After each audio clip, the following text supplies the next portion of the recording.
Life is like riding a bicycle.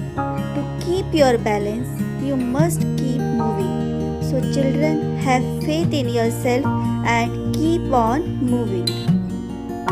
Good morning, dear children. So, today we are going to start with our next chapter, and this is the second chapter of your geography, that is the atmosphere. So in this chapter we are going to discuss about the atmosphere and the gases that are present in atmosphere. All that we will discuss in this chapter.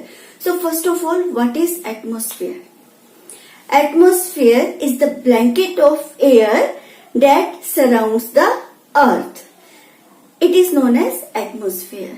And the atmosphere extends more than 1,000 kilometers away above the surface of the earth, but it is held in place due to the earth's gravitational pull. So it is held near to the surface of the earth, okay, and it happens just because of the gravitational pull of the earth. So this atmosphere, now we are going to study about the composition of the atmosphere. So what is the meaning of composition? Composition means the mixture of the gases or all the things that together make up the atmosphere. So that we are going to read now. So air, which makes up the atmosphere, is a mixture of several gases. So in these gases you can say that nitrogen, that makes up 78% of the total atmosphere. Okay, 78% of the total atmosphere, it is made up by nitrogen, and the rest, out of those rest 22%, 21% made up by oxygen. So oxygen makes up 21% of the total atmosphere. From remaining 1% gases, here 1% gases, carbon dioxide, it makes 0.03%, whereas the other gases, next the remaining 0.97%, it includes the other constituents. So what are these other constituents? Like argon, ozone, water vapor, and some dust particles are also present in atmosphere. So we have learned about the composition of atmosphere, where 78% makes up nitrogen. Nitrogen makes up the 78% of the atmosphere. Oxygen makes up the 21% of the atmosphere, and carbon dioxide makes up of the 0.03% of the atmosphere. So these three gases are known as the main gases of the atmosphere. Okay, so after that, these gases are consumed, are used up in some processes. Okay, mainly these three gases, nitrogen, oxygen and carbon dioxide, these are used up in some processes, and these are also released in some other processes. So now we will read one by one about nitrogen, oxygen and carbon dioxide, that in which processes these are used up and from which processes these gases are released again to maintain the balance of the atmosphere. First of all, let's start with nitrogen. So atmospheric nitrogen converts into nitrogen compounds by lightning and by certain types of organisms that are present in soil or roots of plants. So this nitrogen compounds is observed by plants. Plants converts this nitrogen compound into proteins. Animals taking this protein by eating the plants or the other animals. So this nitrogen returns to the atmosphere when the denitrifying bacteria act on the animal's waste, as well as they act on the dead bodies of plants and animals. So this is the whole procedure how the nitrogen used up as well as returns back to the atmosphere and maintains the balance of the atmosphere. So the next important gas is oxygen. So oxygen is used up. First of all, we will learn about where do we use oxygen. So oxygen is used up in processes like the respiration of organisms. So the first, it is used up in the processes like respiration of organisms.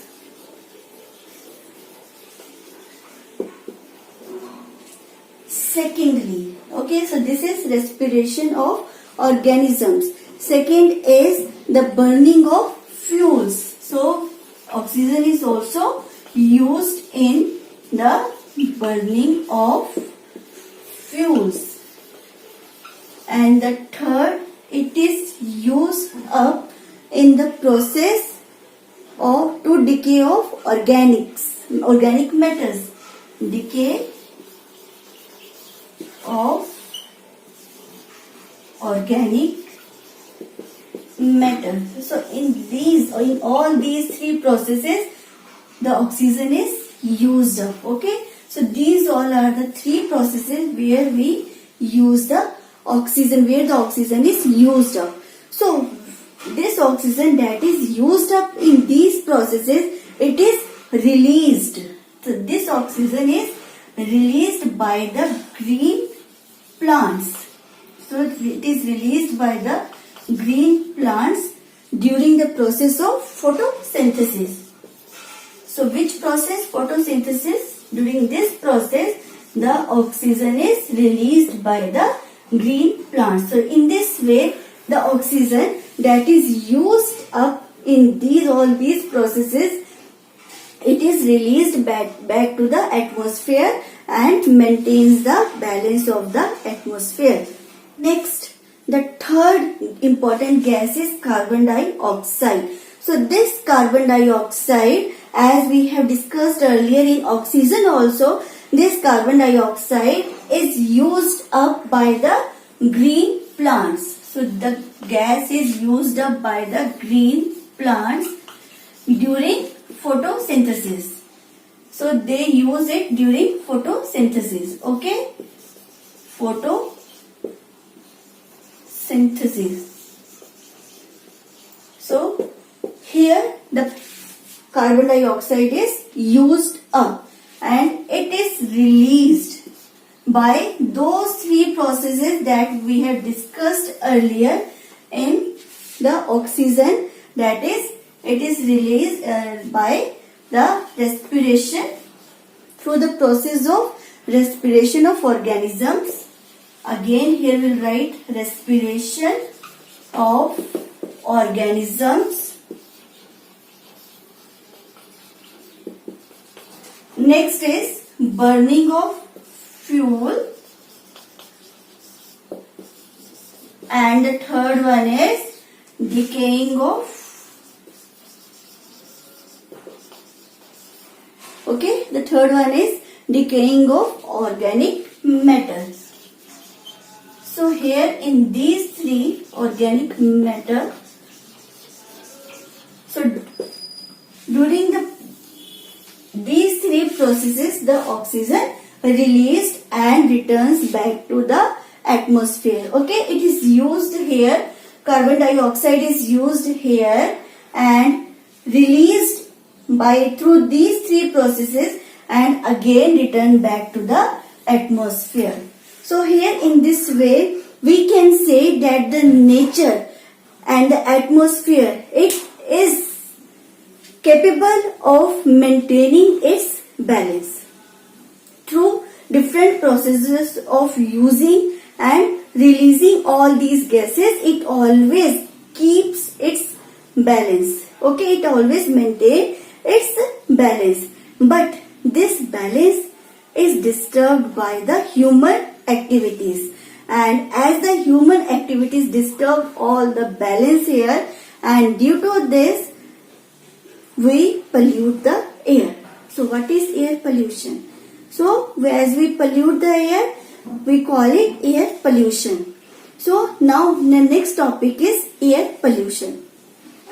What is air pollution?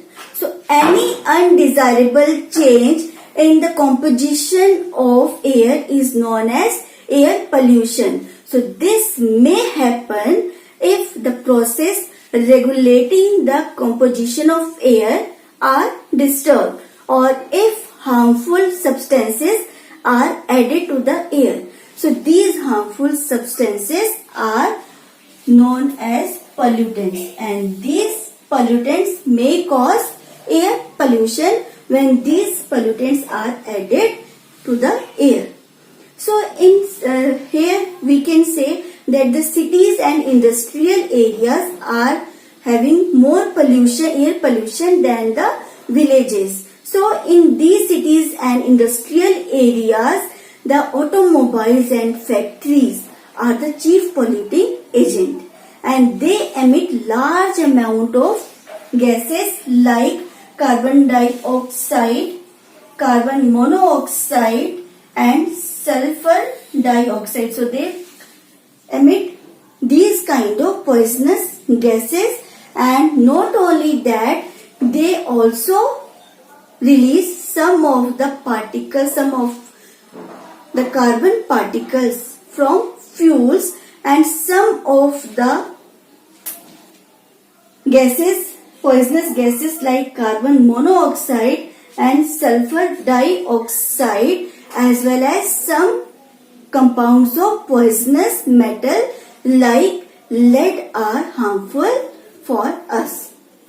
Not only these are the causes of the air pollution, but there are some natural agents that may also cause air pollution. So what are these natural agents? Just like we can take the example of volcanoes.